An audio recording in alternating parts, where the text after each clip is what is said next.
सरकार ने बड़ी अपनी शक्ति दिखाई थी और राष्ट्रीय स्तर पर इसका चर्चा हुआ कि बिहार में जाति आधारित गणना हुआ। लगभग 500 करोड़ नकद और सरकारी कर्मियों के खर्च को जोड़ रहे तो 5000 करोड़ का खर्च हुआ है।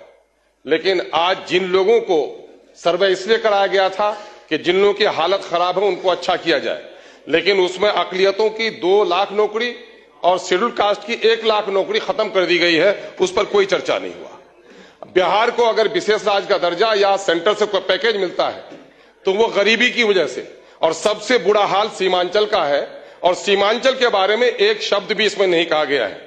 एएमयू और एम्स जैसे संस्थाओं को सीमांचल की जरूरत है, उस पर कोई बात नहीं की गई है। रेवेन्यू में व्यापक भ्रष्टाचार है। पूरे तौर पर रेवेन्यू के कर्मचारी लोगों को लूट रहे हैं। साइकिल, पोशाक, मध्याह्न भोजन सब जोड़ लें, जितना आप देते हैं उससे कई गुना ज्यादा रैयतों से लोग वसूल कर रहे हैं, उस पर कोई कार्रवाई नहीं हो रही है।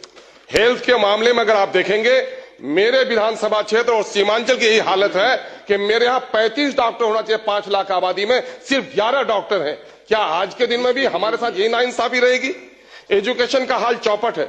यूरिया की कीमत अभी 350 में बैग मिल रही है। आपका सर एक मिनट आपके तरफ से कृपा कीजिए सर। माँ सब बच्चे से प्यार करती है, लेकिन कमजोर बच्चे का जरा ख्याल रखती है।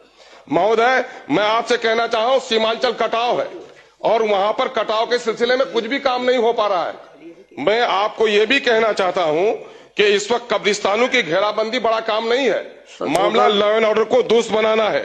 इस वक्त गरीबों को उजाड़ा जा रहा है, और माननीय मैं गृह मंत्री से कहूंगा कि बुलडोजर एक खौफ का मामला हो गया है। कानून का राज जरूर स्थापित कीजिए, लेकिन बुलडोजर के नाम पर गरीबों को मत आप डराने का काम कीजिए।